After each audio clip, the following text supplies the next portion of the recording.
മധുരമൊഴികൾ കിളികൾ അതിനെ വാഴ്ത്തുന്നു.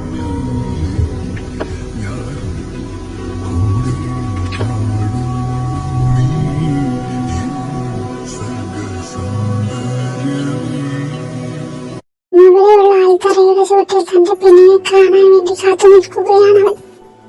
ഈ പെണ്ണിത് എവിടെ പോയി കിടക്കാം? അവളെ കാണാത്തതിനെ തുടർന്ന് അവൻ അവളെ അന്വേഷിച്ച് അമ്പലത്തിനകത്തേക്ക് നടന്നു. അമ്പലത്തിൽ നിന്ന് പ്രാർത്ഥിച്ചിറങ്ങിയ പ്രാർത്ഥന കാണുന്നത് അമ്പലവഴിയിൽ ഉപേക്ഷിക്കപ്പെട്ട ഒരു കൈക്കുഞ്ഞിനെയാണ്. ആൺകുട്ടി ഒരു ടവയിൽ പൊതിഞ്ഞ് ഉപേക്ഷിച്ചിരിക്കുകയാണ്. കുഞ്ഞിനെ കണ്ടതും അവൾ തന്റെ നെഞ്ചോട് ചേർത്തെടുത്തു.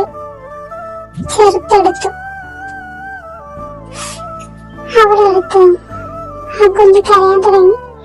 അത് കണ്ടപ്പോൾ അവൾ ഒന്നുകൂടി അവനെ നെഞ്ചോട് ചേർത്തു. എന്റെ കൃഷ്ണ, ആരെ പാപം ചെയ്ത് ഈ കൈക്കുഞ്ഞിനെ ഇവിടെ ഉപേക്ഷിച്ചു പോയതാരാവും പറഞ്ഞ് അവൾ അവിടെയുള്ള തിണ്ണയിലിരുന്നു. കുറച്ചു കഴിഞ്ഞ് ആ കുഞ്ഞ് കണ്ണുകൾ തുറന്ന് അവളെ നോക്കി. ഈ സമയം അവിടേക്ക് കാർത്തി വരുന്നു. കാർത്തി കണ്ടതും അവൾ കുഞ്ഞിനെയും കൊണ്ട് അവനരികിൽ വന്നു. അല്പസമയം അവൻ കുഞ്ഞിനെയും അവളെയും മാറി മാറി നോക്കുന്നു.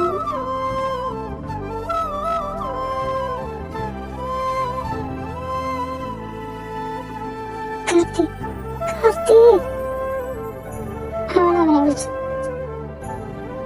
ചിന്തയിൽ നിന്നും ഉണർന്നവൻ അവളോടായി ചോദിച്ചു, ഇതാരുടെ കുഞ്ഞാ? അറിയില്ല കാർത്തി, ഇവനെ എനിക്ക് ഇവിടെ നിന്ന് കിട്ടിയതാ. നീ എന്തേ പറയുന്നു തനു? അതേ കാർത്തി, ഞാൻ സത്യമാ പറയുന്നേ. അവൾ നടന്നതെല്ലാം അവനോട് പറയുന്നു. കുറച്ചു സമയത്തിന് ശേഷം, അല്ല, നീ എന്തേ ആലോചിക്കുന്നത് തനു? എന്ത്? അല്ല, ഈ കുഞ്ഞിനെ, ഇവനെ. അത് കാർത്തി, ഇവനെ നമുക്ക് കൊണ്ടുപോവാനോ? അതേടാ, ഞാൻ ഇവനെ കൊണ്ടുപോവാ എന്റെ വീട്ടിലേക്ക്. എന്ത് തന്നെ നീ പറയുന്നേ? 2 ആഴ്ചയായ നമ്മുടെ കല്യാണം, ഇവനെ നമ്മളിപ്പോ കൊണ്ടുപോയാ? അതേ കാർത്തി, ഏതായാലും 2 ആഴ്ച കഴിഞ്ഞ നമ്മുടെ കല്യാണല്ലേ, നമുക്കിവനെ നമ്മുടേതായി വളർത്താം. അവൾ പറഞ്ഞു കഴിഞ്ഞത് അവനൊന്ന് മൗനമായി.